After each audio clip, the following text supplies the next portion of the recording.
Mesdames et messieurs, merci de suivre cette émission Grande Tribune. Aujourd'hui, Grande Tribune sera finalement une tribune scientifique, mais nous allons beaucoup plus parler des entreprises publiques et des services publics. On en parlera à la gestion de nos établissements publics. On va faire un peu de l'histoire, un peu de la pédagogie, mais beaucoup plus des points, je vais dire des perspectives, mais surtout des pistes et des solutions. Comment c'était à l'époque de Belge, comment c'était sous Mobutu, comment c'était en 97, 98, 2000 et comment les entreprises ont vécu après la réforme. On en parlera. Est-ce que c'était vite fait, c'était précipité ou c'était réfléchi? On en parle pour finalement corriger les erreurs, en même temps proposer des choses. Messieurs et dames, je le dis déjà, ce n'est pas politique aujourd'hui, on est trop habitué à parler politique alors qu'il y a beaucoup de questions, beaucoup plus importantes et des débats assez sérieux. Et on en parle aujourd'hui avec deux professeurs des universités. Je reçois pour la première fois le professeur Freddy Moutataï Moubengaï, le professeur des universités spécialiste dans la science de gestion, plus particulièrement en comptabilité et audit. Professeur, comment allez-vous? Oh, ça va bien, monsieur Christian. Alors, vous me faites l'honneur de répondre à nos questions aujourd'hui. C'est un grand plaisir. On vit dans un pays où les professeurs ne parlent pas beaucoup.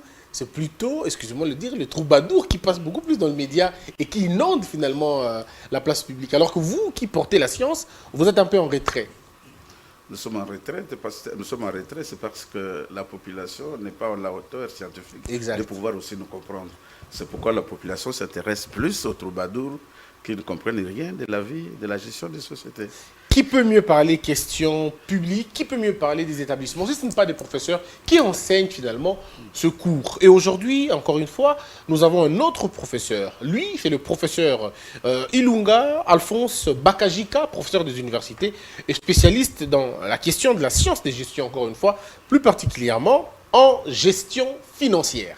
Comment allez-vous, cher professeur? Oh, je me porte à merveille. C'est un grand honneur de vous recevoir aujourd'hui. Et je suis très content parce que je vous suis de temps en temps. Merci, professeur. Merci bien. Il est très important de le dire, les professeurs, vous séchez les plateaux, vous séchez les milieux, je veux dire le forum. Et pourquoi avez-vous laissé la place aux apprentis? Avez-vous laissé la place aux charlatans? Vous savez, je commence par invoquer un grand auteur, Ole Shoyinka, qui a toujours dit « Le tigre ne chante pas sa tigritude, mais le tigre saute ». Nous, comme scientifiques, nous ne pouvons pas nous faire prévaloir que nous sommes scientifiques. Mais de par nos réflexions et tout ce que nous sommes en train de produire sur le plan scientifique et sur le plan de gestion, on comprend qu'il y a des spécialistes des sciences de gestion qui sont dans ce pays. Mais quand on ne sait pas recourir à ces spécialistes, c'est pourquoi notre société se meurt, faute de repères. Alors, avant d'aller plus loin, professeur, on va d'abord placer le décor. Professeur, aujourd'hui, vous êtes, comme on va dire, les dépositaires de la science au Congo dans vos matières respectives. Mais est-ce que ça vous gêne le traitement que le pays vous réserve? Je dis dans l'ensemble, que ce soit les politiques dans leur manière de gérer les choses, que ce soit la population. Est-ce que vous pensez que vous êtes à la hauteur, à votre place de professeur? Merci bien, cher ami Christian. Dire que nous sommes à notre place sur le plan scientifique, je partage votre avis. Mais sur le plan social, nous sommes une classe sociale négligée par les pouvoirs politiques parce qu'ils ne comprennent pas l'importance de la science dans la gestion d'un pays. Pourtant, les jours qu'ils comprendront ça, ces pays vont démarrer. Professeur Alphonse, oui. J'ai vu des professeurs comme vous avoir du mal à acheter le billet pour aller au Japon à participer à une conférence. Pour aller, par exemple, en Ukraine ou aux États-Unis ou ailleurs, ils ont du mal à s'acheter un billet. Alors que nos musiciens, c'est l'État congolais qui donne parfois de l'argent, qui sponsorise certains voyages. Et même alors, est-ce que ça vous froisse un peu? C'est totalement humiliant. Vous savez, une société ne peut se développer que grâce à la science, grâce à la recherche. Mais quand la recherche est reléguée aux calendes grecques, vraiment, c'est avec beaucoup de peine que nous sommes en train de former la jeunesse. Comment une société peut se développer sans science, sans formateur? Il suffit seulement de voir quand un artiste, un comédien, un musicien, je ne le sous-estime pas, mais quand les deux quittent ce monde, vous allez voir que le pouvoir public se mobilise. On le pleure, on le pleure, on l'immortalise. Mais quand un professeur, un scientifique de renom meurt, vraiment, des fois, ça nous fait mal au cœur. On s'est dit, est-ce que nous sommes dans une société où les gens comprennent, professeur, c'est qui? Un chercheur, c'est qui? Non. Alors, professeur, est-ce que vous partagez le même point de vue? Puisqu'on l'a vu, pour citer les cas de Lutumba, pour citer le cas de Papa Wemba et De bien Luambo, d'autres, de Luambo. de Taboulé. Oui, c'était à l'Assemblée nationale, en présence des présidents. Mais pourquoi quand un professeur décède, quoi qu'il a produit autant d'ouvrages, si vous voulez, même si par ses mains sont passées toute une génération, mais on va dire, ça va se faire à la faculté, ça va se faire loin du regard de la population. Christian, je voudrais être direct et sincère avec vous. Oui. Si nous vivons toute cette situation, cela dénote le niveau scientifique de ceux qui nous dirigent. Ils ne sont pas scientifiquement élevés. Ils sont arrivés là où ils sont par la politique et non par la science.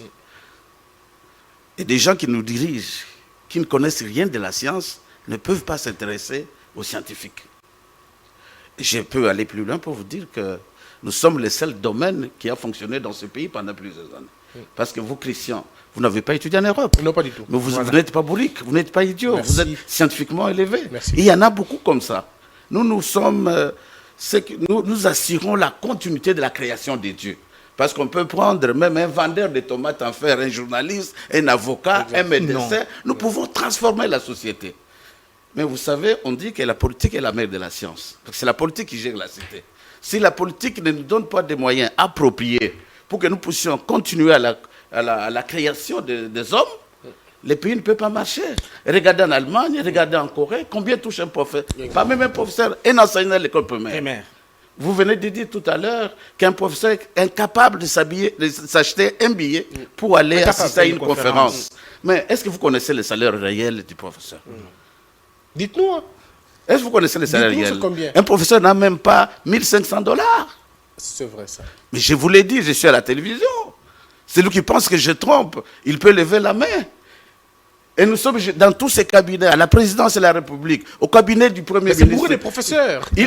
Mais les professeurs qui sont là, ils ne sont plus scientifiques. Ah, ils sont politiques maintenant. Ils sont maintenant politiques, c'est-à-dire ils prennent l'idéologie soit de l'IDP, soit des PPRD, et ils abandonnent la science. C'est pourquoi ils ne s'intéressent pas aux autres. Mais le jour que nous aurons un pouvoir politique scientifiquement élevé, je vous assure, Christian, vous allez constater que ce pays va changer. Parce que sans la science, on ne peut rien faire. Vous avez un mot, professeur? Oui, allez-y. Vraiment, ce que vient de dire mon estimé éminent professeur, ça me va tout droit au cœur. Ce qu'il vous dit, c'est une vérité. Quand il vous parle même d'ailleurs de... excusez-moi, Je vous en prie. de 1500, ça se voit prime. Les salaires réels de base que nous avons ne dépassent même pas 200 000 francs congolais. Les salaires de base. Les salaires de base d'un professeur, il touche quoi? Un professeur, c'est un fonctionnaire de l'État, un haut fonctionnaire. Mais il touche combien en termes de salaire de base? C'est moins. Quand vous touchez 230, pas plus de 200 $, on vous ajoute une prime qui est déjà totalement dévaluée. Vous comprenez comment les professeurs souffrent. C'est ainsi que nous disons, moi je vous dis, les grands malheurs que nous connaissons, nous en tant que scientifiques, nous devons analyser les choses froidement. Dans la socialisme institutionnelle, on dit que les institutions ne valent que les hommes qui les animent. Les institutions ne valent que les hommes qui les animent. Si vous avez des institutions avec des gens à niveau très élevé, sur le plan scientifique tel qu'il vient de le dire, je vous assure que le développement partira de l'éducation. Parce que l'éducation, c'est l'élément fondamental. Si vous voulez développer une nation, commencez d'abord par encourager l'éducation. Quand vous avez une jeunesse, une population outillée, formée, vous n'allez pas vous plaindre. Parce que chacun aura à respecter scrupuleusement les lois, l'éthique et les normes de la société. Mais quand nous avons affaire à des gens qui se disent non, nous émergeons nous-mêmes. Mais ça pose problème. Nous sommes dans une société où on ignore la valeur d'un professeur d'université. Et pourtant, former un professeur, on ne le fait pas en un seul jour. Pour former un professeur, il faut au moins 25 années d'études. Commencez par apprendre l'école primaire, les humanités, université et les études de post-universitaires. Vous allez voir que la formation d'un professeur, c'est un long investissement. Alors, cet investissement doit être actualisé, doit être, comment dire, rentable. Doit être rentable. C'est ça le mal dans notre pays. Très bien. Mesdames et messieurs, c'était le biscuit de l'émission. Alors là, nous allons rentrer dans le sujet, les informations en ligne tout de suite. Les établissements publics ont plus de peur que d'espoir pour l'avenir.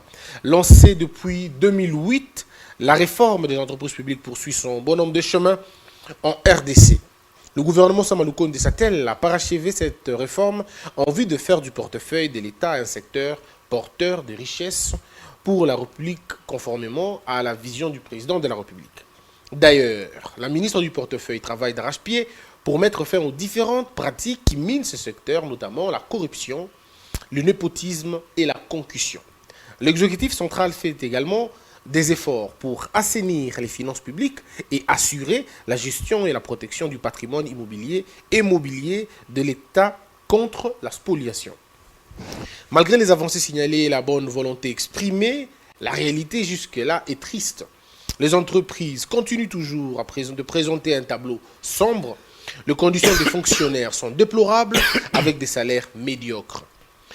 À cela, il faut ajouter ces fameux problèmes d'aliénation et spoliation du patrimoine immobilier de l'État par les politiques.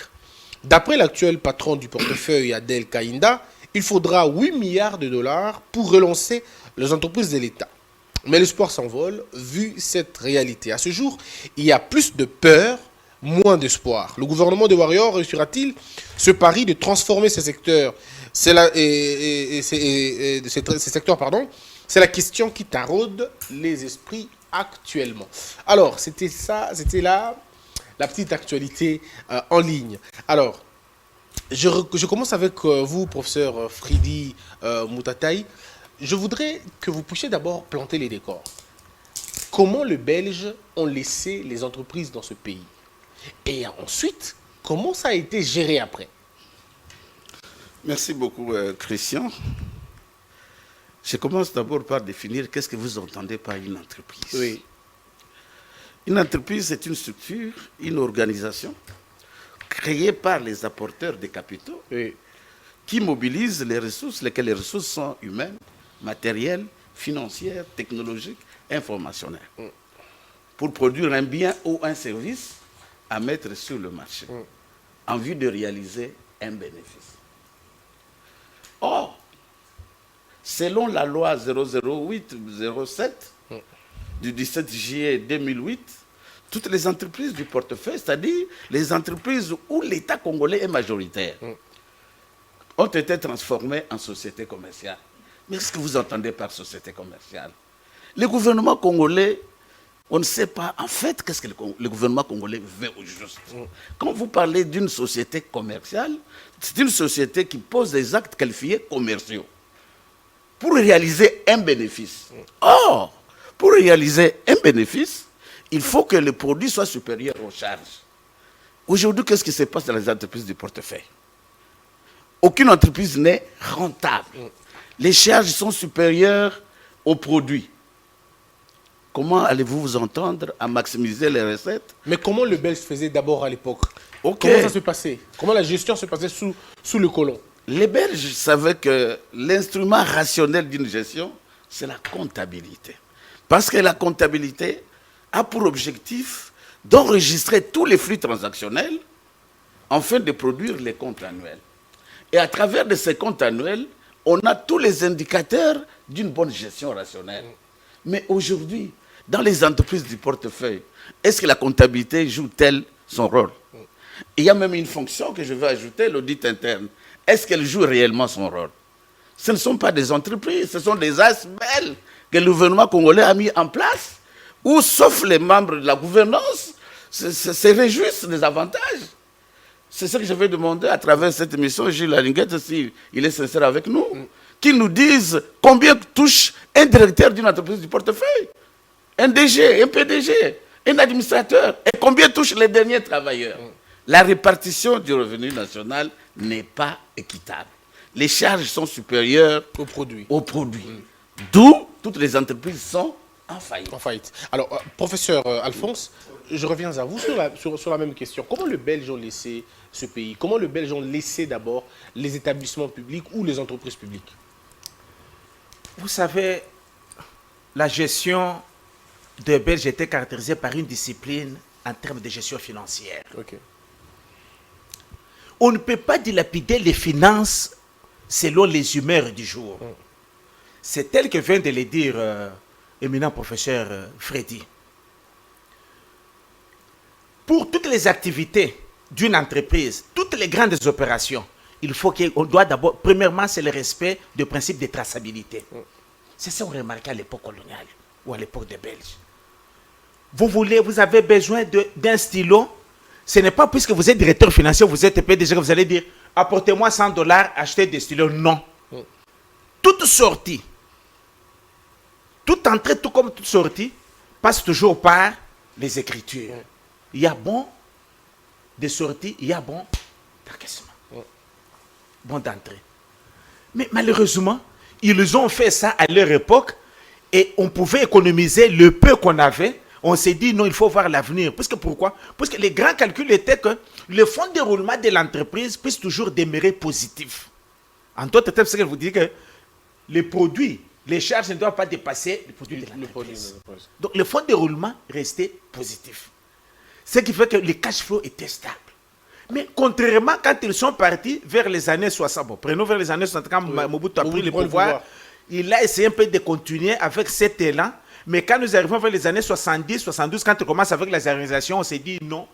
Les petits pauvres qui étaient là, qui se promenaient pieds nus, ont trouvé l'opportunité pour des raisons politiques. On dit non, nous chassons maintenant les colons. Vous, Aïrois, vous deviendrez maintenant propriétaire, vous devenez patron. Mais ils ignoraient seulement que en devenant patron, vous allez vendre les produits où? La production. Vous avez produit du cuivre, vous devez écouler vers la Belgique. Vous avez diamant, vous avez l'or, vous avez tout ça. Il y en a même qui étaient, nous avons l'exportation du café. Mais tout cela, tous ces produits-là, tout ce qu'on pouvait produire ne se limitait seulement qu'en RDC. Quand vous amenez, les prix étaient fixés à l'extérieur.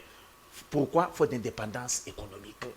Alors, nous sommes restés sur cet élan et Mobutu, qui voulait s'enraciner au pouvoir, rester éternellement, a profité des astuces politiques. Pour s'enraciner, il s'est entouré d'une certaine classe qui ne comprenait pas l'évolution ou la direction que le monde était en train de prendre. Ce qui fait que nous nous sommes retrouvés devant une difficulté que l'économie congolaise était canard boiteux. Est-ce que l'on peut aujourd'hui dire que notre plus grand problème, c'est la zaïranisation? Ce n'est pas seulement le fait, ce n'est pas seulement la zaïranisation qui est la cause. Il y a aussi les problèmes des gestionnaires. Les gestionnaires. Qui est habilité à diriger une entreprise? On nomme les gens selon les humeurs politiques. Ça s'est justifié jusqu'à aujourd'hui. Au lieu de recourir aux grandes écoles, aux grandes universités, recourir aux spécialistes pour qu'ils vous disent non, tel a été formé pour la gestion, non. On s'est dit, il est membre de tel parti politique. La répartition se fait selon les quotas. Or, en faisant selon le quota, on prend un historien, on prend un géographe, on prend tel qui n'est pas de formation de gestion, on le place à la tête de l'entreprise. Et quand il arrive, il considère maintenant que l'entreprise devient une chasse gardée pour lui. Il commence à engager des gens, non en tenant compte de leur spécialisation et de leurs compétences, mais selon les obédiences politiques, puisqu'il a été propulsé par l'élan politique. Alors, professeur Freddy, est-ce que vous pensez que notre problème, c'est, on a d'abord commencé par la zaïranisation. N'eût été la zaïranisation, peut-être qu'on ne serait pas là. Oui, je partage ce que l'éminent professeur Ilunga vient de dire. Évidemment, les problèmes commencent, la zaïranisation a une grande partie aussi de ce que nous sommes en train de vivre aujourd'hui. Les Belges, avec toutes ces entreprises, respectaient les principes de gestion. La comptabilité, l'audit interne. Et chacun était à sa place. La méritocratie aussi. Évidemment, chacun était à sa place. Mais aujourd'hui, qui gère l'entreprise? Voilà. Quand on a fait la généralisation, qu'est-ce qui s'est passé?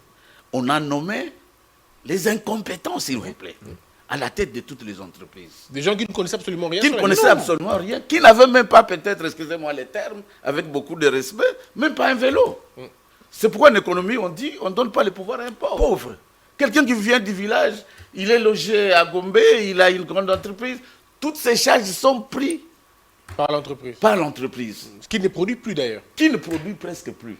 Comment pensez-vous que cette entreprise peut atteindre la maximisation des recettes. Alors aujourd'hui, professeur, parce que le professeur Alphonse ajoute qu'au-delà de la réalisation, il y a eu un problème, vous l'avez même vous aussi soulevé, la qualité des gestionnaires. Voilà. Alors dites-nous, pour toutes les autres entreprises finalement, parce qu'après on a eu cette réforme, mais qu'est-ce que la réforme a ajouté? Qu'est-ce que la réforme a véritablement changé? Puisque on dirait avant l'indépendance et après l'indépendance, c'est la même chose.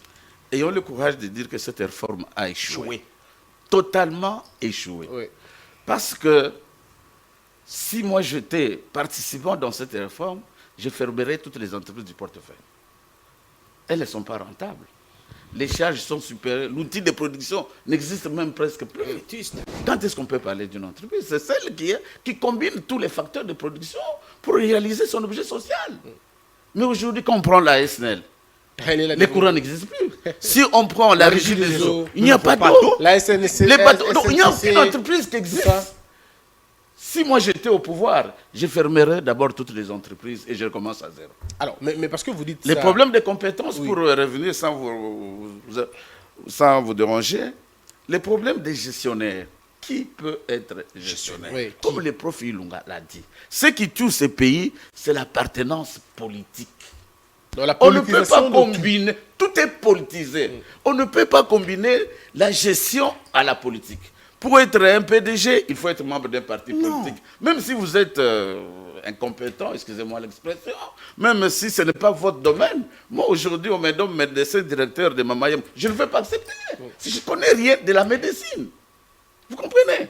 Mais quand la politique prend action sur la gestion, c'est le débat que nous connaissons aujourd'hui. Est-ce que le plus grand problème, c'est aussi ce que M. Vundoawe, en son temps, avait soulevé, de laisser l'administration publique, de laisser les entreprises publiques se gérer par les cerveaux du secteur?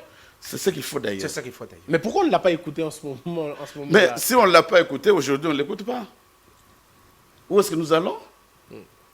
Vous venez de dire que l'excellence ministre du portefeuille a besoin de 8 milliards. 8 milliards. Mais il aura 8 milliards où? Ce sont ces entreprises qui devaient produire les 8 milliards. Les 8 milliards. Vous vous rappelez qu'à l'époque, la GECAMIL contribuait à 50% au budget de l'État.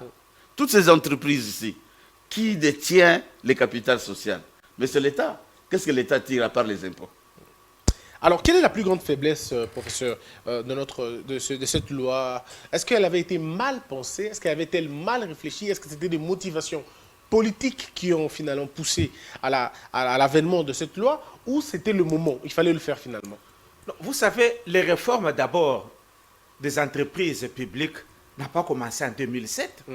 Les réformes ont commencé vers 2001, quand on a commencé les réformes macroéconomiques pour revisiter et que l'État puisse se retirer de la gestion des entreprises. C'est de là que tout est parti.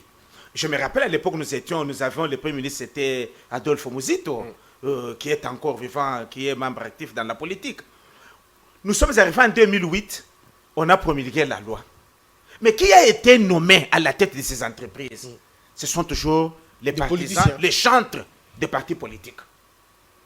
Si nous devons prendre la liste, vous allez voir que nous n'avons même pas un cursus de gestionnaire. Puisqu'il fallait être militant des partis politiques. Je crois que les autorités qui nous suivent en ces temps, actuellement avec le pouvoir de Fatih, doivent ouvrir l'œil et grandement pour éviter, si nous voulons parler de l'avènement de... Nous voulons parler de l'avènement comment? Nous voulons parler de quoi? De l'émergence de la RDC. L'excellence dit qu'il a besoin de 8 milliards. Les 8 milliards, ce sont ces entreprises qui devaient donner les 8 milliards. Mais comment? Parce que ça fait... Mais maintenant, il faudrait recourir. Vous savez, dans une nation, nous avons ce qu'on appelle les centres d'incubation. Nous avons les centres d'incubation, nous avons les investisseurs institutionnels. Les centres d'incubation sont les universités, les centres de recherche. Maintenant que vous avez fait sur le plan politique, vous avez échoué. N'ayons pas honte de dire que nous avons échoué. Maintenant, il faut recourir aux centres de recherche ou aux universités. Vous arrivez dans telle université, vous avez affecté des sciences économiques et de gestion. Vous prenez un noyau qui doit réfléchir comment rentabiliser les entreprises publiques ou les entreprises commerciales. Nous avons autant d'universités, nous avons des spécialistes qui doivent se mettre pour réfléchir et pondre un texte et les lois correctes. De telle sorte que, quand on place les autorités ou les gestionnaires, on doit se baser sur l'efficience de l'entreprise et l'efficacité des entreprises. Une gestion doit être efficiente, une gestion doit être efficace. On doit avoir les moyens que vous allez mettre en place, on doit avoir les résultats auxquels vous allez arriver, et en passant par la définition des objectifs. Alors, c'est ça la gestion rationnelle. Vous dites tout de suite que ce qui nous tue, c'est la politisation de tout. Il faut éviter la politisation dans les secteurs de nomination, dans les cas de nomination de mandataires des Donc, entreprises. les mandataires ne doivent pas être de politiques. Non, il faut recourir, je viens de vous dire, Les incubateurs. nous avons les centres d'incubation et nous avons les investissements institutionnels. Les centres d'incubation en gestion, ce sont les universités et les centres de recherche. Par exemple, comme nous avons des difficultés au niveau des entreprises publiques, que faire? On ne doit pas se voiler la face. L'université est là pour rendre service à la société, à la nation. Et au regard de cette émission-là, vous devez recourir aux universités pour dire non. Département de tel ou donnez-nous autant de spécialistes de ce domaine qui doivent réfléchir et nous produire quelque chose comme module que nous allons appliquer pour relever l'économie de ces entreprises. Et là, on va réfléchir froidement. Et c'est un travail de longue haleine qui peut se faire au bout de 2 mois. On vous produit, on vous donne un cadre scientifique que vous allez appliquer, qui sera un cadre de référence.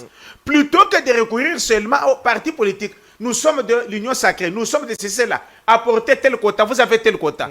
Par ce quota-là, on vous donne les gens qui ne répondent pas au profil. Et ça va poser un problème. Alors, professeur Alphonse, Oui. pardon, professeur Freddy, mais il y a des gens qui, je vais dire la population, RVA par exemple, ou Régie des eaux, ou SNL, prenons n'importe quelle entreprise, qui vous dit qu'à la base, l'entreprise ne pouvait avoir que 200 personnes. Mais aujourd'hui, cette entreprise qui devait avoir 200 personnes a 1200 personnes. Ce qui fait que le politique... C'est une charge? Oui, voilà, par exemple. Le politique ont peur de prendre des mesures drastiques pour faire sortir tous les 800 personnes qui sont excédentaires, puisqu'ils vont descendre dans la rue, ils vont crier, ils vont clamer, et on aura des difficultés. Entre-temps, l'entreprise continue à mourir. Est-ce que c'est aussi ça le problème? Non. Merci bien. Est-ce que si vous voulez manger les omelettes, on dit qu'il faut casser Les œufs. Quelles sont les charges les plus importantes aussi actuellement dans les entreprises publiques? C'est d'abord Le personnel. les charges, les personnels. Oui. Personnel. Sont pléthoriques. Pléthorique. Il y en a qui n'ont même pas de bureau. Il y en a qui n'ont même pas de manuel de procédure. Il y en a qui ne savent ni lire ni écrire. Des Alors si on analphabètes veut qu'on a engagés. rentabiliser ces entreprises, c'est pourquoi je vous ai dit que si c'était moi, je fermerais toutes les entreprises. Je vais recommencer les engagements. Et ces engagements, comme le prof Ilunga l'a dit, doivent être efficients. On ne peut pas engager n'importe. C'est ce qui tue les entreprises publiques. Est-ce que les effectifs ne sont pas finalement faussés à la fin?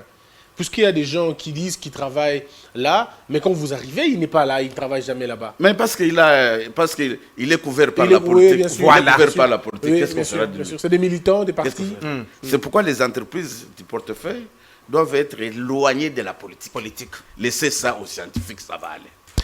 Alors, professeur, Oui. la même question.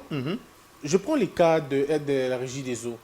On vous dit que Régie des eaux, par exemple, ou RVA, ils ont 80% d'excédent des agents. Au lieu de 200, ils en ont 800, ils en ont 1000, il y en a qui en ont 1500. Ce problème-là ne se pose pas seulement en termes d'entreprise. Oui. Même dans les institutions d'enseignement supérieur universitaire. Oui.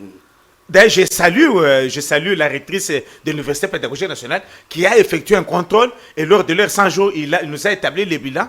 Il y a un point qui a tiqué mon attention. Il dit, tous ceux qui ont été engagés d'une façon irrégulière doivent être remerciés. Quand vous êtes nommé mandataire, quand vous êtes nommé gestionnaire, la première des choses, c'est de vérifier. Vous avez quel personnel? Il a été engagé dans quelles circonstances? Je suis dans cette ville et ça fait plus de 20 ans. Je suis professeur d'université ici à Kinshasa et je circule dans toutes les grandes universités de notre République. Je ne vous trompe pas, nous avons connu avant 2018, 2015-17, il y a eu des engagements faits par des recommandations politiques, des partis politiques qui étaient pour dire PDG, engagez-nous autant, engagez-nous autant. On envoie les militants des partis politiques. Exact. Est-ce qu'ils ont tenu compte du fonds de roulement de cette entreprise? Non. On n'a jamais tenu compte du fonds de roulement de l'entreprise, mais on vous envoie une liste de 1500 personnes engagées. Alors, c'est une charge pour une entreprise. Alors, dans les cas d'espèce, il faut revoir tout. Vous avez été engagé pendant quelle période et quelle est la capacité réelle de l'entreprise. Si l'entreprise ne tient pas. Pourquoi on parle toujours des fois, il y a congé technique. Quand on veut réformer, c'est tel qu'il a dit, quand on veut manger d'omelette, il faut casser les œufs. Il faut avoir le courage d'affronter. Parce que c'est ça même l'éthique des gestionnaires. Alors, professeur, avec vous, regardez le logo qui est devant vous. Vous voyez, c'est SCTP. SCTP. Il y a aussi, ce que vous voyez tout de suite là, c'est NSNCC. Oui.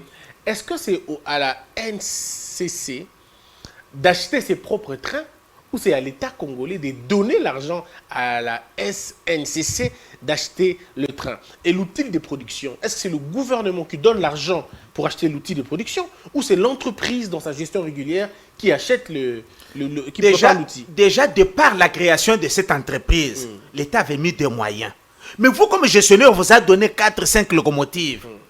Mais les retombées sur le plan financier, c'est parti où? Parce que les SNCC étaient dans l'exploitation. Oui. Tantôt, nous avons les trains qui quittent Kinshasa, Matadi, les trains qui quittent Katanga, Ilebo.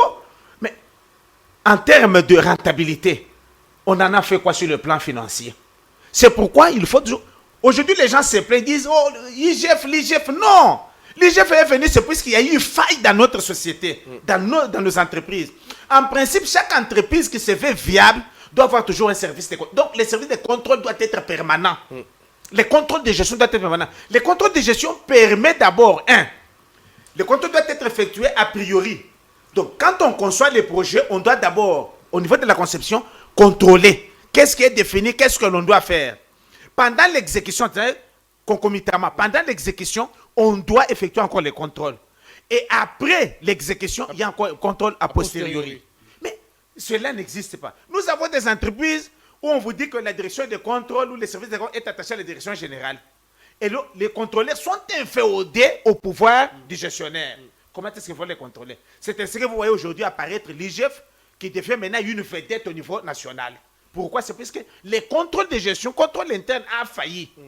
Il faut revitaliser les contrôles au niveau de toutes les entreprises. C'est ça pour garantir la meilleure gestion. Alors, est-ce que, professeur, s'il vous plaît, je voudrais compléter. Oui, compléter.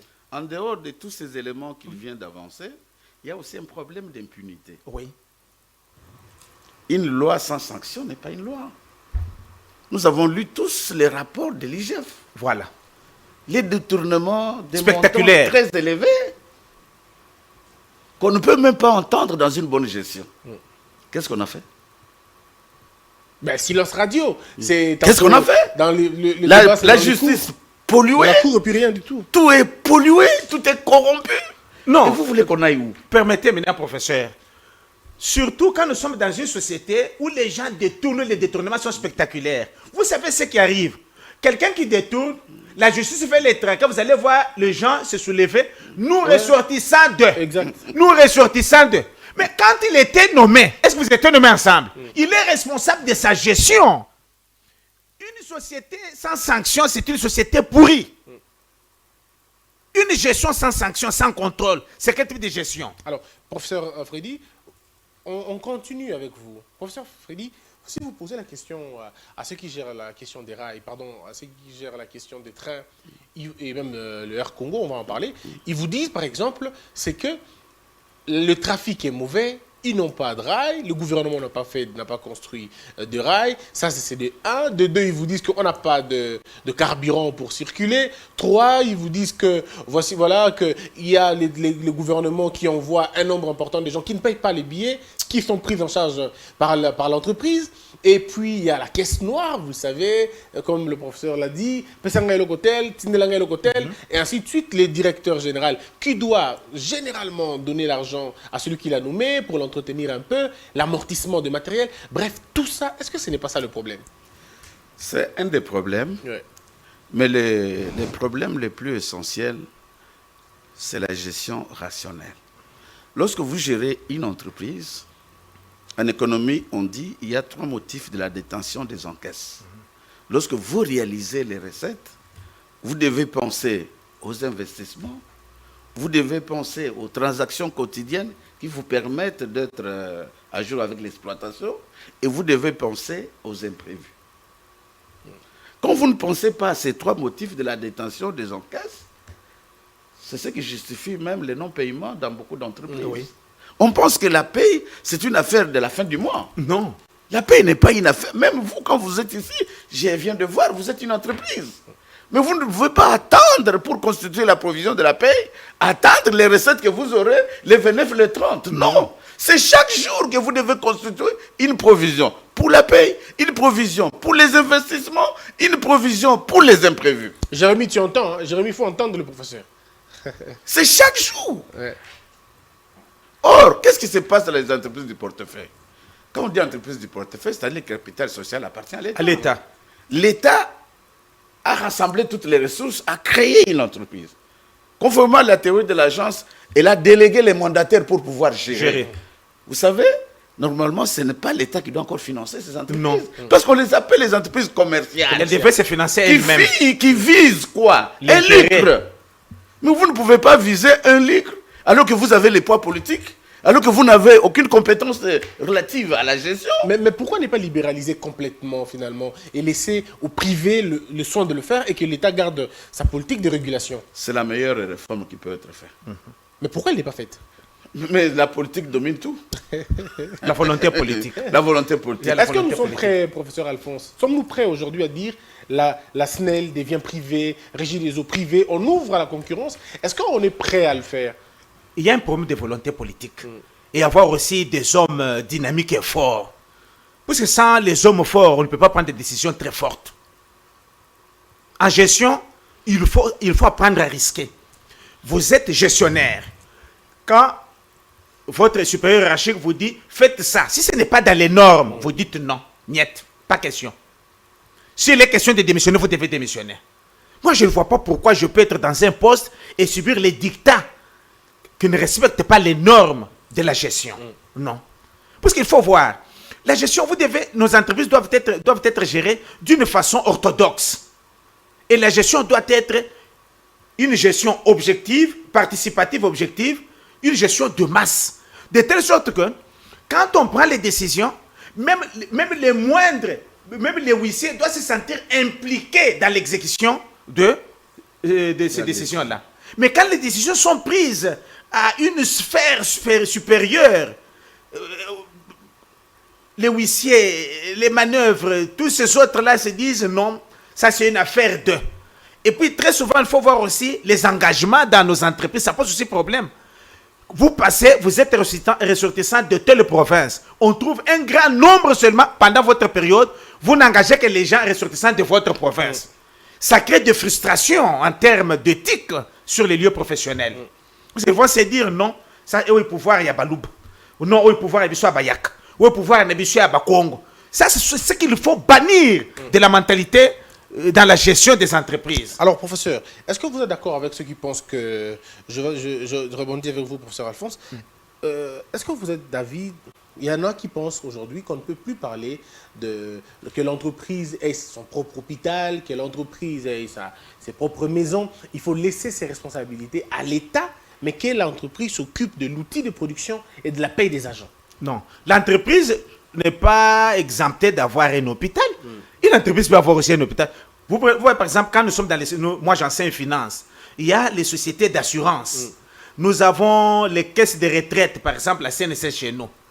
Ce sont les banques pour l'État. Ces institutions-là sont des banques pour l'État. D'ailleurs, ce sont ces institutions-là qui permettent à l'État de créer ou d'innover dans d'autres secteurs. Au travers les assurances, l'État peut se dire je vais moderniser les hôpitaux ou soit je vais créer de nouveaux hôpitaux. On peut en créer, mais qui sont attachés à cette même entreprise. Et il y aura l'absorption de la main-d'œuvre, c'est-à-dire il y aura ceux qui étaient au chômage trouveront de l'emploi. Et l'État va décharger. Quand quelqu'un qui était au chômage trouve de l'emploi, il commence à payer l'impôt, les taxes, tout ce qu'il faut. C'est aussi une source de recettes pour l'État. Mais est-ce que ça ne sera pas une violation à l'objet social? Non, on peut toujours créer d'autres entreprises, d'autres firmes ailleurs, mais sans ignorer d'avoir la mission primordiale de l'entreprise. Ce sont des entités à part entière indépendantes, mais qui bénéficient du capital de l'entreprise. Qu'en pensez-vous, professeur Freddy? Oui, moi je suis parfaitement d'accord avec le prof Ilunga parce que dans la gestion du portefeuille, il faut multiplier les sources des revenus. Voilà. Regardez ce qui se passe. C'est une voie encore pour la corruption et le détournement des fonds publics. Vous n'avez pas un centre médical, Mais vous signez un contrat Voilà. flou avec un certain hôpital dont le montant réel peut être de 10 000, mais sur la facture, c'est 100 000. 100 000. Qui vérifie ça? Et on ne sait pas vérifier. On ne sait voilà. pas vérifier. Ou bien c'est l'hôpital de ta sœur, de ton frère, Voilà. de ton cousin. Et... Voilà. C'est pourquoi une entreprise qui se respecte doit être en mesure de pouvoir prendre en charge dans tous les domaines son personnel. Loger le personnel, c'est un avantage d'un personnel. Être soigné, c'est un avantage. Voyager pendant les vacances, c'est un avantage. Alors, Et- oui, allez-y. Et D'ailleurs- l'ensemble de tout ça constitue D'ailleurs, pour les corroborer éléments cette de la idée-là, régulation. prenez un peu le cas de l'entreprise que nous avons à l'époque, la Gécamine. La Gécamine a un grand hôpital à Lubumbashi. L'hôpital est était géré par la Gécamine. Nous avons une clinique de la Gécamine qui était là. Vous prenez encore la SNCZ à l'époque où je grandis à Lubumbashi. La SNCZ a une clinique. Quand vous entrez, vous voulez chausser des cassins pour aller au Bel Air. La SNCZ a une clinique là-bas. Toutes les grandes entreprises, en principe, doivent avoir des grands hôpitaux, des grands Des grands centres. hôpitaux. Alors, professeur, revenons sur la question qui me taraude. Oui. C'est plutôt la question de l'outil de production. Oui.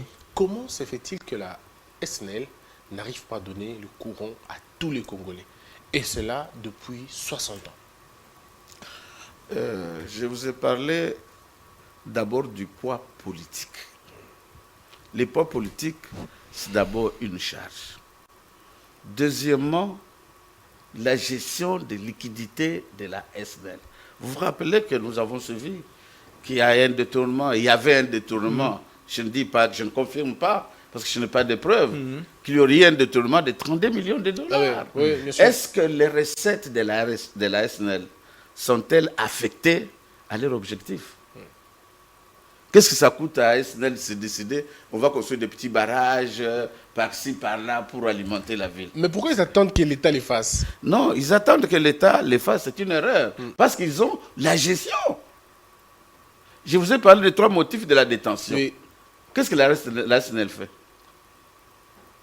Mais Mais la SNEL doit être en mesure Mais papa, de rentabiliser ses activités. la SNEL, professeur Freddy, la SNEL dit par exemple qu'il y a beaucoup d'insolvables, il y a beaucoup de Congolais qui ne payent pas la facture, et le gouvernement, l'État congolais, les autorités congolaises, les militaires haut gradés, pour la plupart des cas, ne payent pas les bureaux publics, les entreprises de l'État n'honorent pas leurs factures. Et du coup, la SNEL, selon son argumentaire, se trouve parfois défaillant ou avec l'argent qui ne suffit pas.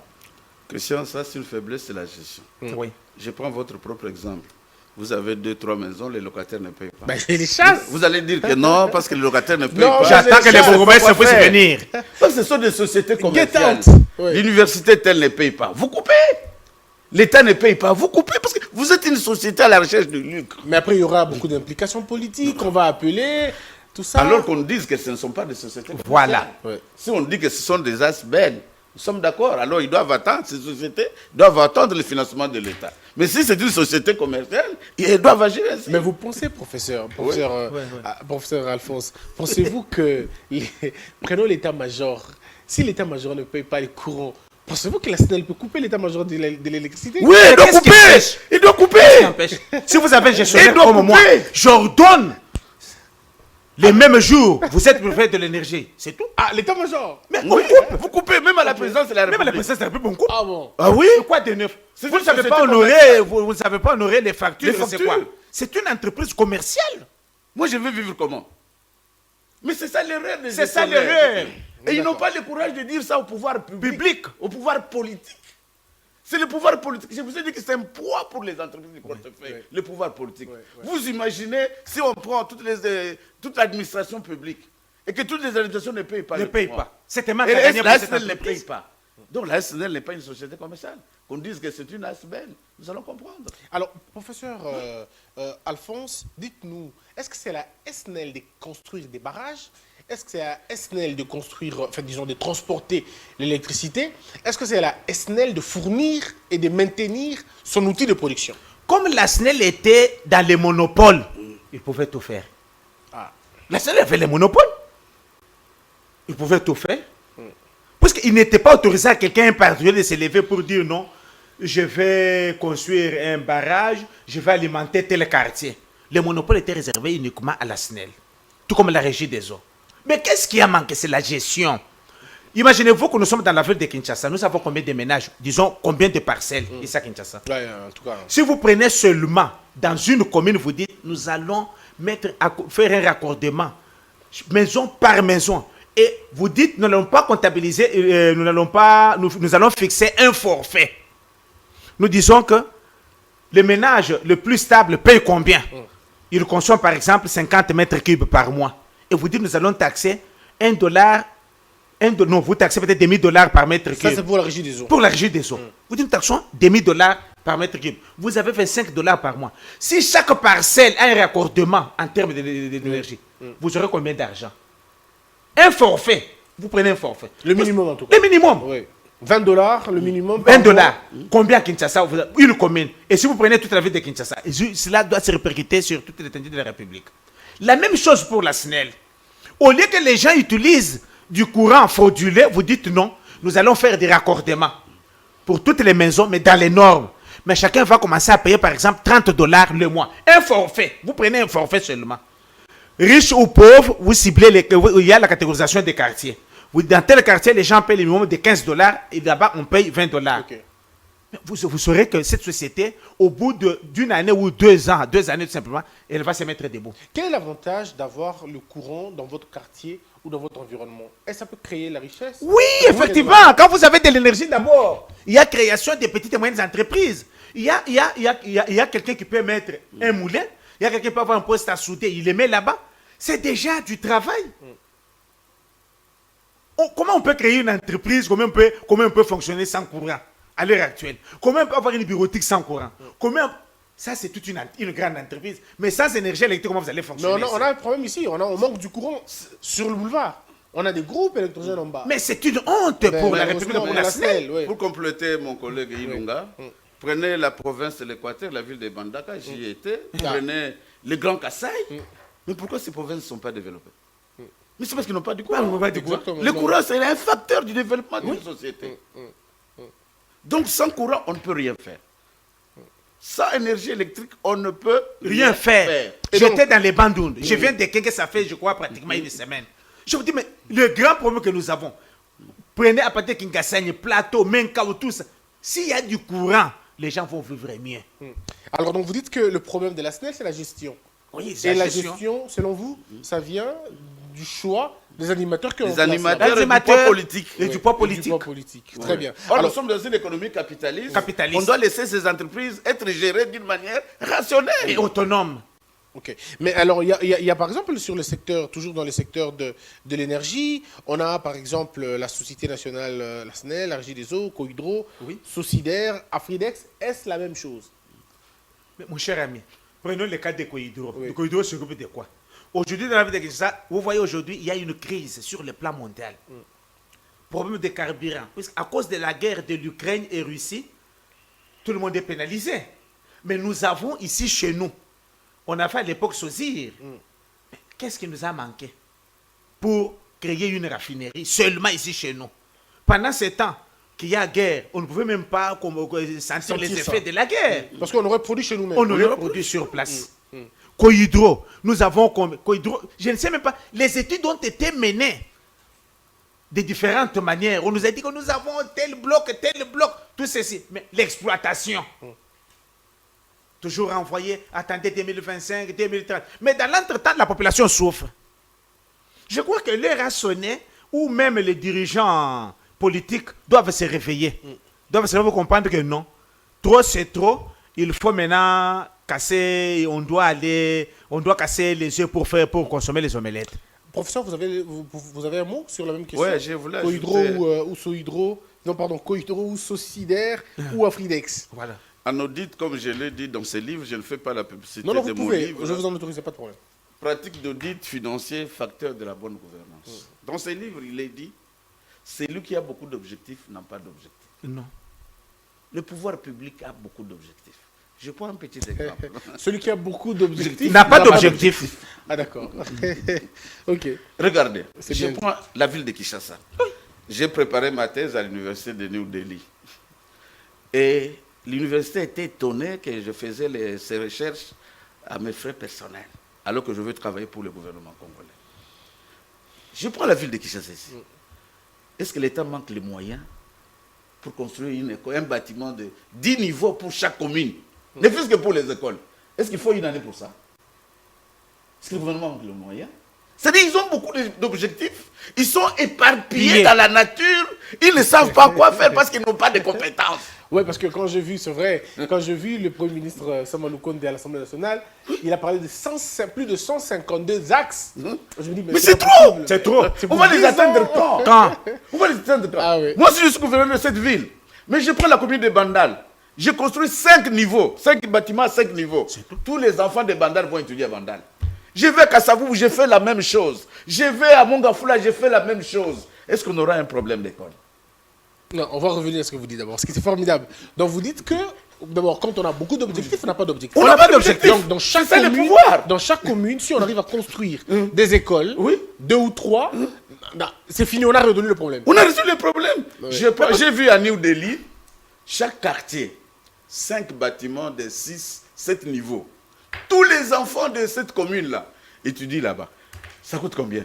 Ce n'est pas 3 millions de dollars ou 4 millions qu'on détourne chaque jour. Le pouvoir ne sait pas ce qu'il doit faire. Très bien. Professeur, vous allez ajouter sur la même question. Beaucoup d'objectifs, vous n'avez pas d'objectifs. Oui, beaucoup d'objectifs, vous n'avez pas d'objectifs. Mais on se perd. Vous savez, il faut avoir l'objectif principal et les objectifs secondaires. Mais si en termes d'objectif principal, vous en avez peut-être 5, 6, vous allez vous perdre. Fixez-vous que c'est pour telle année, je vais réaliser tel point. Pour telle année, je vais faire tel point. Avec les ressources bien identifiées. Et sinon, vous allez vous perdre dans la nature. C'est vous, votre entourage. Moi, je vous connais depuis longtemps. Oui. Vous n'avez pas été ce que vous êtes aujourd'hui. Oui. C'est-à-dire que vous vous êtes fixé un objectif. Un seul objectif, pas plus. Un seul objectif. Il ne faut pas avoir beaucoup d'objectifs. Même le ménage là que vous voyez, la famille, c'est une entreprise. Il ne faut pas vous fixer beaucoup d'objectifs. Un seul objectif. C'est pourquoi en économie, on parle toujours de chronogramme. 152 axes. Vous voyez pourquoi en économie, on parle toujours de chronogramme. Pourquoi? Vous devez fixer de telle période à telle période, je vais réaliser ça. De telle période à telle période, je vais réaliser ça. Alors, parlons de compagnies de transport maintenant. Il y a Office national de transport, ONATRA, il y a RVA, il y a RVM, il y a l'ARC, il y a CMDC, il y a CFU et tout ça. Mais professeur, les gens sur le fleuve continuent à mourir. Et sur les rails, il y a beaucoup de choses. Sur le fleuve, là, nous avons quel type de bateau? Oui. On nous apporte des histoires en bois fabriquées, je ne sais où. On appelle ça Ibora chez nous à l'Équateur. On appelle Ibora. Ici, on appelle baleinière. Ça existe nulle part au monde. Nous devons avoir des bateaux quand même du type Et moderne. c'est les cercueils. Et chaque fois, imaginez-vous, il ne passe pas 6 mois sans qu'on déplore des Non, naufrages. pas 2 semaines, professeur. Ah, sur voilà. le fleuve Congo, Sur le il fleuve ne se passe Congo. pas 2 semaines, il y a de Toujours des naufrages. Oui. Et quelles sont les mesures qu'on a prises? On est toujours là, spectateur. Mais que fait la régie fluviale, je crois de voie fluviale, RVF, qu'est-ce qu'elle fait exactement? Il faut balayer tous ces comités de gestion des incompétents. Il faut mettre des techniciens. Les gens qui peuvent aider ce pays à arriver à l'émergence dans peu de temps. Imaginez-vous à l'heure où nous sommes, nous n'avons même pas de bateaux de pêche. Nous devons importer même les chinchards de Namibie. Un grand pays comme la RDC, non. C'est inconcevable. Alors, professeur, regardez, prenons le Congo Airways, professeur. Ah. Congo Airways, et puis il y a Congo... Congo Airways a commencé avec quel type de flotte? Des avions d'occasion. Imaginez-vous qu'on vous apporte des avions. Premier décollage, Kinshasa, Mbujimayi, on vous dit non, il y a des zones de turbulence, ça ne décolle pas, l'avion a failli prendre feu. Et pourtant, le gouvernement était censé avoir des appareils Pempa neufs. Mais c'est 100 millions de dollars d'investissement, professeur. s'il pour vous Congo plaît. C'est ce que je vous dis, que les appareils Pempa neufs, vous achetez des histoires d'occasion. Oui. Allez-y, professeur. Ça fait mal. Je m'excuse d'intervenir pour dire que si réellement ce pays était un pays, beaucoup de gens seraient déjà en prison. En prison. Nous sommes dans une forêt. Les capitales sociales de Congo Airways, Vient tout. ce sont les prélèvements dans les entreprises de Yes, portefeuille. Qu'est-ce que Congo Airways rétribue aujourd'hui à toutes ces entreprises? On nous a parlé. Il y a beaucoup de dossiers dans ce pays. Oui. Congo Airways, les capitales sociales proviennent d'où? D'où?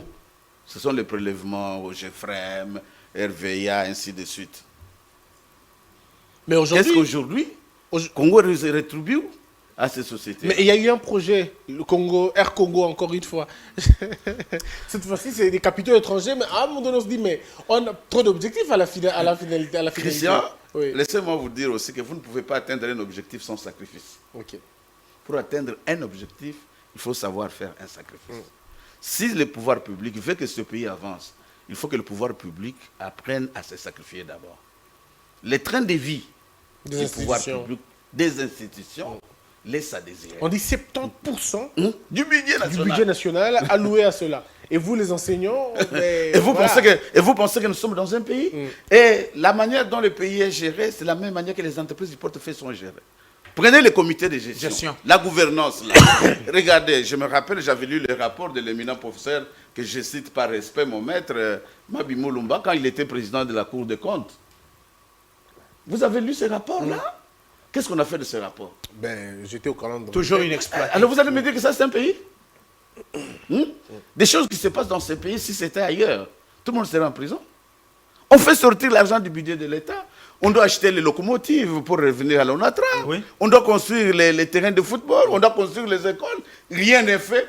Et ceux qui ont géré ces fonds-là ne sont même pas concernés. Ne sommes pas inquiétés. Ils sont à l'aise. Et ça, c'est un pays. Et vous pensez atteindre l'émergence sans loi, sans punition, sans sanction? Professeur, vous avez peut-être, si vous avez la chance, des véhicules en tant que professeur. Mais professeur, si vous circulez sur la voie publique, vous trouvez des personnes âgées, des femmes enceintes, des personnes handicapées, rester longtemps dans les arrêts de bus, puisqu'ils doivent attendre des bus. Nous sommes à Kinshasa en plein 21e siècle. Mais si vous restez là pour un moment donné, vous allez voir des ministres circuler avec des cortèges vides à l'intérieur, avec des véhicules qui peuvent acheter des bus. À un moment donné, on se pose la question, qu'est-ce qui se passe? Qu'est-ce qui ne marche pas dans ce pays? On marche par la tête ou on marche avec les pieds? Je ne comprends pas à un moment donné. C'est un problème de gestion. J'ai vu dans les grandes villes, partout où je suis passé par la grâce de Dieu, il y a ce qu'on appelle les heures de pointe. C'est-à-dire on fait sortir tous les moyens de transport pour répondre à la demande de la population. Or, chez nous, est-ce qu'il y a une société d'abord de transport? On a Transco. Transco a combien de bus? Des bus. On n'a pas de société. Transco a combien de bus? Transco qui est financé, je crois, Transco obtient des subventions, que ce soit d'équipement, d'exploitation, d'équilibre en carburant et tout ça. Mais Transco devait être à mesure chaque mois d'acheter au moins 5-6 bus. Mais pourquoi il ne Et ces bus-là, ne pas les mettre sur les longues distances. Vous dites Ipen, rond-point Gaba. Oui. Vous dites rond-point Gaba, Victoire. Victoire jusqu'ici. Le problème serait résolu. Mais quand ça sort, que ça quitte Célé pour Gare Centrale, c'est compliqué. La quand durée même. de vie du bus même devient hypothétique. Mais est-ce que c'est possible, professeur Ilunga, de changer les choses, de changer, je veux dire, de corriger la gestion de transport au Congo, par exemple, dans la ville de Kinshasa? Donnez-nous deux ou trois schémas. Comment on fait? Rien n'est tard. Dans la vie, on peut toujours commettre des erreurs, mais on finit toujours par. Si on a la volonté, on peut toujours s'en sortir.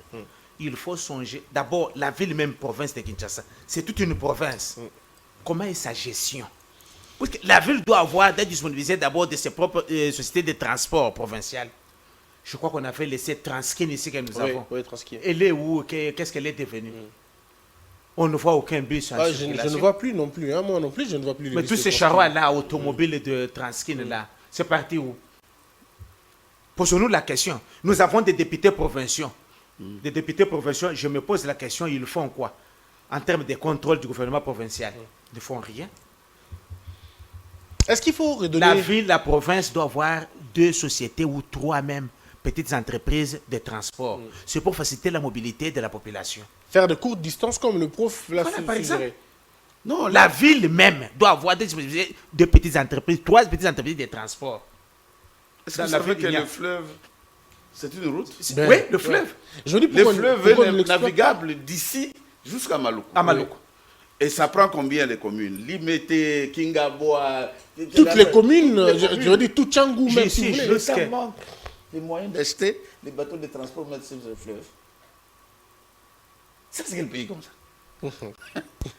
Dis-moi, le gouvernement est incapable d'acheter 4-5 petits bateaux ici, comme ceux qu'on utilise pour aller à Un peu Brazzaville. comme ça qu'on voit tout à l'heure. Oui, Et ça coûte combien? Ça coûte quoi? On peut fabriquer ça à partir des chaniques. Nous avons des ingénieurs qualifiés. Il y a beaucoup d'objectifs, n'a pas D'objectifs. Ceux qui nous dirigent ne savent pas ce qu'il faut faire. Très bien. Mais professeur, corrigez-moi si je me trompe, professeur Ilunga. Sur la voie, on appelle ça comment encore? Si vous allez vers Mimosa, vers Pompage, je crois qu'il y a un petit fleuve là-bas ou une rivière, je ne sais pas comment on peut appeler. Mais pourquoi on n'est pas irriguer ça et en faire finalement un chemin, une route, une voie? Toi, tu vas d'abord avec des choses plus sophistiquées. Nous avons le fleuve qui arrose toute la ville de Kinshasa. Mais il y a carence d'eau dans la ville. Par exemple. Imaginez-vous, je dis que le fleuve arrose toute la ville de Kinshasa. Mais il y a carence d'eau. Des fois, nous nous réveillons. Pour avoir de l'eau, vous devez prendre votre propre véhicule en tant que professeur, mettre 5-10 bidons pour aller chercher de l'eau. 60 ans après et vous trouvez ça normal. L'eau seulement. Nous sommes dans des quartiers où ça fait peut-être 5, 6 à 10 ans, l'eau ne coule pas au robinet. Et vous dites que je suis dans la capitale. Alors, maintenant, plus forte raison, quand vous dites on peut aménager vers Pompage, là, vers Kinshasa, qui va faire ça? La régie des eaux est là. Le fleuve arrose seulement la ville de Kinshasa, mais nous n'avons pas d'eau. J'étais en train de suivre pas plus longtemps que hier. Les gens se plaignaient vers Mongafoul et les autres pour dire qu'ils n'ont plus d'eau, ça fait combien de jours? Je dis non, il y a eu une panne que nous avons connue, on va réhabiliter ça, c'est pas aujourd'hui, hier ou aujourd'hui. Moi je dis, mais nous sommes dans quelle ville où les gens peuvent faire une semaine sans eau? Vous parlez d'une semaine, moi dans mon quartier, c'est quoi? C'est une année. Il y en a qui ont fait plus que ça. Mais moi j'en ai fait plus de 3 à 5 ans. Voilà. L'eau ne coule pas. Ouais. Mais je me pose la question, par quoi c'est justifié la présence de la régie des eaux dans cette ville? Bon, après, ils ont dit que la ville s'est agrandie. Quand la ville s'accroît, Oui. mais en termes de politique expansionniste, vous avez songé à quoi? Parce que gérer, c'est prévoir. La gestion, ce n'est pas empocher de l'argent. Gestion vient du latin, gestio gerere, c'est-à-dire contrôler, administrer, prévoir. Quand on prévoit, on envisage, on s'est dit, nous sommes dans une... C'est comme un père de famille. Vous venez de vous marier, vous avez un enfant aujourd'hui. Mais vous devez songer qu'aujourd'hui, je suis locataire. Demain, j'aurai 5 enfants. Je serai toujours locataire? Non. Je dois déjà commencer à me chercher à avoir un lopin de terre ou peut-être dans 5-6 ans, j'irai habiter. La ville est en train de connaître une expansion. Mais nous avons des espaces verts. Quelle est la politique d'urbanisation? Cela compte, c'est ça la gestion. Ce sont les raisons des incompétents. Alors, professeur, c'est vrai qu'on n'aura pas tout le temps de finir toutes les entreprises, mais je vais prendre on va prendre 2 autres secteurs. On prend le secteur de la télécommunication, si ça vous intéresse, mais aussi les secteurs financiers. Et dans les secteurs financiers, nous prenons le FPI, INSS, Office de route, non, juste FPI et INSS. Oui, d'accord. Mais aussi sur la télécommunication, on a OCPT, voilà. Mon cher ami, je ne veux pas aller par les deux de la cuillère. Oui, allez-y. En 2000, jusqu'à 2000 et avant la mort de Mzee, je travaillais dans un cabinet de l'ambassadeur itinéraire du chef de l'État. J'ai vu un investisseur israélien venir ici. Il vous dit oui, la Poste ne fait rien. Je suis à mesure d'apporter les matériels et d'innover. Et cette poste, vous n'aurez pas besoin de toutes les entreprises qui viendront ici chez vous en termes de télécommunications. Mais pour des raisons de commission, cet investissement a échoué. Aujourd'hui, nous avons le Vodacom, nous avons RTL, nous avons autant d'entreprises que nous avons qui sont là dans les télécommunications avec le portable. Et pourtant, notre entreprise ici, la Poste, dit c'était une grande entreprise. Ils avaient même déjà déposé le matériel en termes d'installation. Aujourd'hui, on nous parle que toutes les communications que nous sommes en train de faire passent toujours par Rwanda ou quoi, je ne sais pas. Bon, là, c'est faux. Là, c'est pas vrai. Vous avez posé cette question, ils ont dit que c'est pas vrai. Mais comme vous dites là, il y a des matériels. Je vous dis, il y a les matériels. Mais pourquoi en principe, notre poste devait installer. Vous savez, en Europe, il est même difficile d'utiliser même les portables parce que vous avez les téléphones fixes à la maison. Je suis arrivé à Grenoble pour aller soutenir ma thèse. J'arrive en Europe, je n'ai même pas besoin d'utiliser le téléphone portable. Je trouve que c'est une idée parce que partout, il y a des cabines publiques. Et quand vous avez besoin de communication, vous téléphonez quelqu'un à partir de chez lui, il a un poste fixe. Allô, vous terminez le temps de conversation, vous rentrez et vous payez. C'est déjà au bénéfice de l'État. Mais chez nous, on a abandonné. La poste ne fonctionne même plus. Il y en a même qui estiment à l'heure actuelle, puisqu'il y a... Avec la révolution numérique, ils se disent que la poste est plus importante. Pourtant, elle est importante, la poste. Non, c'est ce que je vous dis. Il y en a qui estiment que la poste n'a plus sa raison d'être. Je dis, c'est faux. C'est faux. C'est faux. Il faut revitaliser la poste. Et vous allez voir que toutes les autres entreprises ils vont offrir les secteurs. Très bien. Professeur Freddy, la même chose sur les questions des finances, par exemple. Ouais. On a les FPI. Mais professeur, si vous allez, vous voyez Pongabi, ce qu'on appelle Pongabi là-bas, vous allez voir des jeunes gens en bas qui font des ustensiles, des marmites, et ainsi de suite. On dit que si vous allez à Ndjili, dans le Tchangou, vous trouvez des jeunes gens qui réparent des véhicules, mais de manière incroyable. Ils peuvent vous donner toutes les pièces possibles, changer même de volant. Oui. Mais pourquoi ces gens-là ne sont jamais bénéficiaires de fonds? Mais vous allez entendre, ceux qui ont des fonds, c'est des beaux-frères, des cousins, des cousines, ainsi de suite. Comment pays. cela se gère exactement? J'ai lu sur les réseaux sociaux les débiteurs des ça FPI. circule. Vous avez vu les noms, hein? Ça Ce sont circule. les politiques. Ben oui. Ce sont les politiques. Les politiques. C'est pourquoi je vous dis que quand on rejette la science, on pense après Dieu vient la science. Et c'est quand je suis devenu professeur que j'ai compris ce que Mabi Moulumba me disait, qu'après Dieu c'est le professeur. Quand vous rejetez la science, on dit la science peut se tromper une fois, mais pas deux fois. Pas deux fois. Mais la politique se trompe toujours. Toujours. La preuve est que le pays n'existe presque plus. Je prends la loi bancaire 003. Votre montre n'est pas fermée. Vous l'avez certainement imprudemment. Merci beaucoup. Je vous en prie. Je prends la loi bancaire, la loi des banques, la loi 003. Oui. Cette loi classifie les établissements de crédit en 5 catégories. Nous avons les banques de dépôt, nous avons les sociétés financières, nous avons les sociétés financières spécialisées, nous avons les caisses d'épargne, nous avons les coopératives. Dans les coopératives, évidemment, il y a aussi les institutions de microfinance, ainsi de suite. Je parle tout simplement de banques. Est-ce que réellement nous avons des banques de dépôt que vous appelez les banques commerciales? Mais ce sont des criminels. C'est vrai. Ce sont des criminels. Allez solliciter un crédit, vous l'aurez à quel taux? Vous l'aurez à quel taux? Ce qui ne peut pas se faire ailleurs. Raison pour laquelle la plupart des opérateurs économiques sont tombés en faillite. Parce que les expatriés obtiennent les crédits auprès de leur banque à un taux d'intérêt très faible. Très faible. Et ils viennent investir ici. Alors que les nôtres ne peuvent avoir obtenu des crédits que dans nos banques. Mais à quel taux? Donc le taux, c'est un facteur. C'est un facteur de développement. Le crédit facilite la création de la richesse. Lorsque vous obtenez un crédit, vous pouvez investir. Vous créez l'emploi. L'emploi crée la richesse. Mais qui peut obtenir le crédit actuellement? Je prends même l'exemple de nous, les professeurs qui avons obtenu le crédit véhicule. Mais vous savez combien on a souffert? Les taux débiteurs, c'est chaque mois. Or, le crédit est basé sur le salaire. Si le salaire dépasse 25, la banque vous taxe. Non, vous avez payé en pénalités. retard. Est-ce que c'est moi qui paye? Ah ben là, c'est une escroquerie. C'est Un de autre l'arnaque. C'est de l'arnaque. Un autre élément. Vous pouvez hypothéquer une maison. Ah. Aujourd'hui, avec les droits WADA, ne peut hypothéquer que celui qui est commerçant. On ne peut pas hypothéquer une maison d'habitation. D'habitation. Mais combien les banques ravissent les maisons des gens aujourd'hui? C'est clair, en droit WADA, je crois que le professeur Tony Mwaba, là où il est, il m'entend, c'est lui qui m'avait enseigné ça. Ne peut hypothéquer qu'un commerçant, on ne peut pas hypothéquer une maison d'habitation. Et des problèmes avec une banque, aller en justice. Mais la banque va gagner le procès. Donc la société est morte. Il faut des mesures fortes pour tout redémarrer à zéro. Très bien. Bon, Professeur question de Alphonse. finance, je voudrais rebondir là-dessus. Oui, oui. Moi, j'enseigne finance dans toutes les universités, dans le pays là où je passe. Question de finance, mais quand je suis en présence de mes étudiants, je l'ai toujours dit, c'est triste.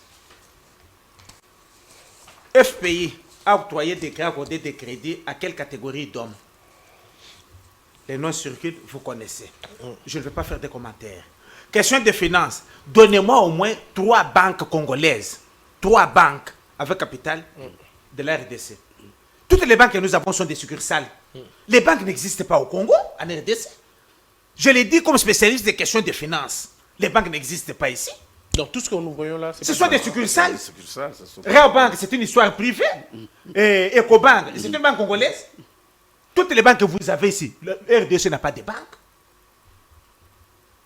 L'unique banque que vous avez, c'est la banque d'émission. Banque centrale. qui est là pour superviser les systèmes financiers. Mais le reste, là, l'État n'a pas créé de banque. Mais comment expliquer que l'économie va fonctionner si l'État n'a pas créé de banque? Celui qui doit créer d'abord la classe moyenne, c'est l'État congolais.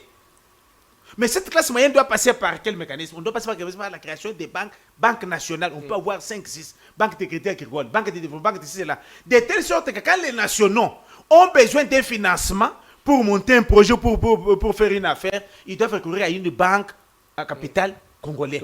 Là, ils vont bénéficier maintenant à pas à un taux très élevé. Mais passer dans nos banques, tel que viennent de le dire les professeurs, par le fait que ce sont des succursales des banques privées, mais qui bénéficient seulement de la supervision de la Banque centrale comme superviseur du système financier. Le taux est très élevé. Quand on vous a octroyé un crédit, le 25, dépassé, il y a des pénalités. D'ailleurs, on en parle maintenant, il y a certaines, je ne veux pas faire publicité de certaines banques qui sont pas, telle banque est en faillite, telle banque est en faillite, on veut même dénommer les membres qui doivent assurer, je crois. Je ne veux pas faire de commentaires. Mais vous voyez que ça prouve que l'État, avec le gouvernement, ça me le condamne. Est-ce que l'État est incapable de prendre 50 millions pour créer d'abord une banque purement avec le capital congolais? Donc c'est possible de créer une banque? C'est possible de créer la banque. Moi je suis financier. Mais la loi fixe le capital social. C'est le capital social, c'est les 50 millions. Mais est-ce que l'État manque 50 millions pour créer une banque? Ok. Moi, je me pose la question si réellement les conseils qui sont à côté du chef de l'État réfléchissent ou ceux qui sont à côté du Premier ministre ils ont des spécialistes en finance, oui ou non? Comment nous sommes un grand pays comme ça sans banque nationale? Donc non, sans banque de dépôt. Sans banque de dépôt plutôt, oui, sans banque de dépôt. Donc on peut créer avec 50 millions de dollars. Mais c'est ça, c'est la loi dit. La loi stipule que pour créer une banque de dépôt, autrement fait une banque de détail, il faut un capital social de 50 millions. Mais professeur, est-ce que vous avez appris qu'il y a des gens qui ont détourné 200 millions dans mais c'est ce ce pays? C'est là où c'est moi comme spécialiste des questions de finance, je me pose la question, je me dis est-ce que nous n'existons pas? Donc ça fait déjà plus d'un siècle que le RDC n'existe pas.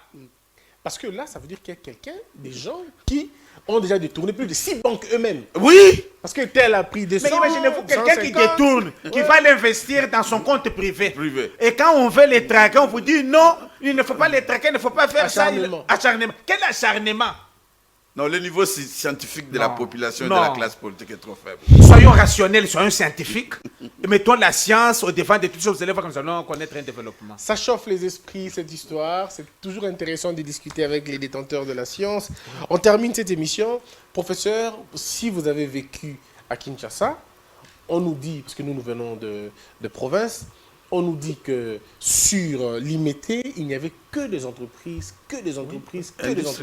industrielles. Oui. Aujourd'hui, c'est finalement des églises qui ont remplacé des entreprises. Alors, comment pouvons-nous relancer les choses d'abord? Si on peut, quel est le maître mot? Comment faire pour relancer les choses? D'abord, le cas de l'Imété. C'est triste. Je ne suis pas contre la religion, puisque moi-même, je suis chrétien et je prie. Je suis chrétien pratiquant.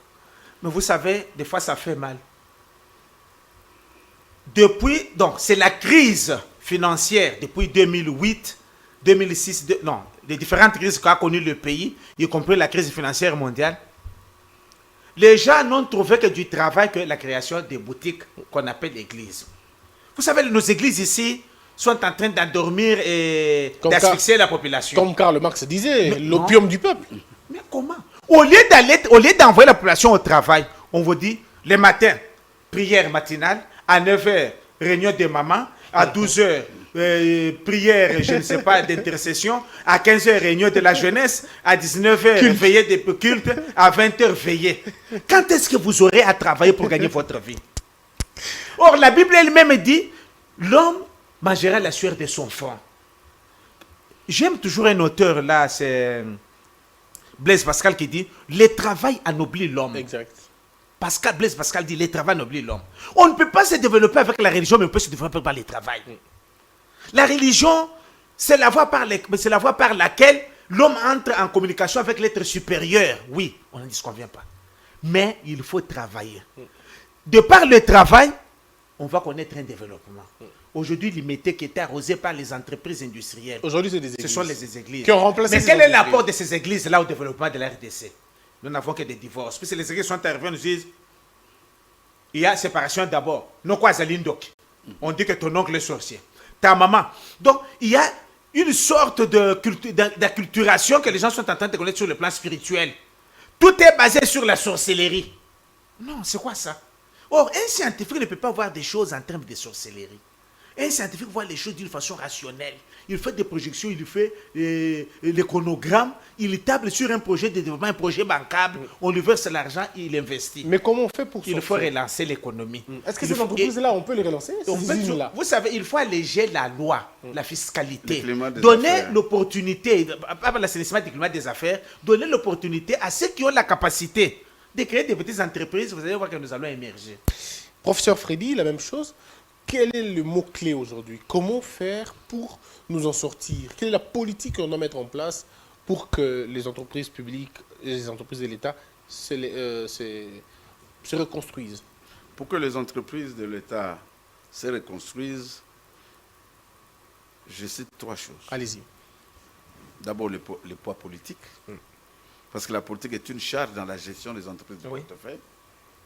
La gouvernance de ces entreprises doit être confiée aux compétents, aux spécialistes. 3, il faut mettre les gens en retraite. En retraite? Oui, en congé technique. Okay. Et licencier même s'il faut. Qu'il y ait l'équilibre entre les recettes et les charges. Et les charges. Ça va aller. Professeur, vous avez un mot? Non, ce qu'il vous a dit là, c'est vraiment ce qu'il faut. Moi, je suis spécialiste de sciences de gestion. S'il n'y a pas de retraite, les vieux n'ont pas assez d'énergie pour travailler. Il faut engager les nouvelles ressources. Il faut gérer rationnellement les finances de l'entreprise. Il faut utiliser les ressources compétentes. Ressources compétentes. L'homme qu'il faut, c'est-à-dire, on voit les profils et on voit les postes. C'est tout. Et je voudrais ajouter un autre élément avec votre utilisation. Allez-y. La gouvernance n'améliore pas la connaissance. Dans ce pays, il n'y a que les professeurs d'université qui lisent, les avocats et quelques journalistes parmi vous. Le reste. Or, le développement est lié au développement de la science. C'est à ce titre que je vous ai amené mon livre sur la pratique de l'audit financier. Parce que vous avez une entreprise. Je vous ai amené un autre sur des cadeaux? Des cadeaux que je vous donne. La comptabilité financière, ça va aider vos comptables à savoir comment tenir les comptes. Et m'appelez-moi pour pouvoir vous auditer. Et le dernier mois, vous devez avoir un salaire. Ne confondez pas cette entreprise à vous-même. Ah, d'accord. Voilà. C'est une personne différente de vous. Très bien. Nous avons un comptable ici, je crois qu'il faut qu'il passe par vous. Oui. Jérémy, vous avez un problème sérieux ici. Le professeur est là. Vous n'allez plus me dribbler parce que là, j'ai la comptabilité financière. Ok. Merci beaucoup, cher professeur. Merci. Vous n'avez pas des livres?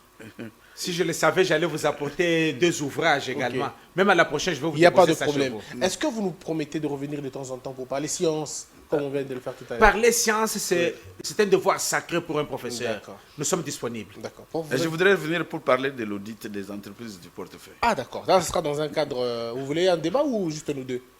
Non, comme nous Comme on l'a fait. ou bien nous deux, vous allez continuer, il n'y a pas de problème. Très bien. Parce que le peuple a besoin de la science. Je pense aussi. Mesdames et messieurs, vous êtes professeurs à la maison, vous avez aimé le débat et vous avez un sujet particulier qui vous tient à cœur. Faites comme le professeur Freddy et le professeur Alphonse, tous 2 professeurs à l'université pédagogique nationale, mais ils enseignent dans toutes les autres universités de la République. Faites comme eux, donc appelez-nous, nous allons vous appeler aussi, afin que vous puissiez partager votre connaissance. On a beaucoup de sujets, il faudrait en parler en dehors de la politique. Il y a l'urbanisation, il y a bien d'autres choses, il y a l'agriculture, il y a beaucoup de choses. Les gens veulent savoir. Il y a même des questions des banques. Il faudrait qu'on en parle en profondeur. Comment on crée une banque, comment on les gère, à qui on doit donner la banque, comment ça va se passer. Et là, vous avez certainement entendu. Et je rappelle que la question, c'était la gestion de nos établissements publics. Plus de peur que d'espoir pour l'avenir. Merci d'avoir été nombreux. Que la peur quitte nos esprits et que Dieu bénisse la RDC. Merci.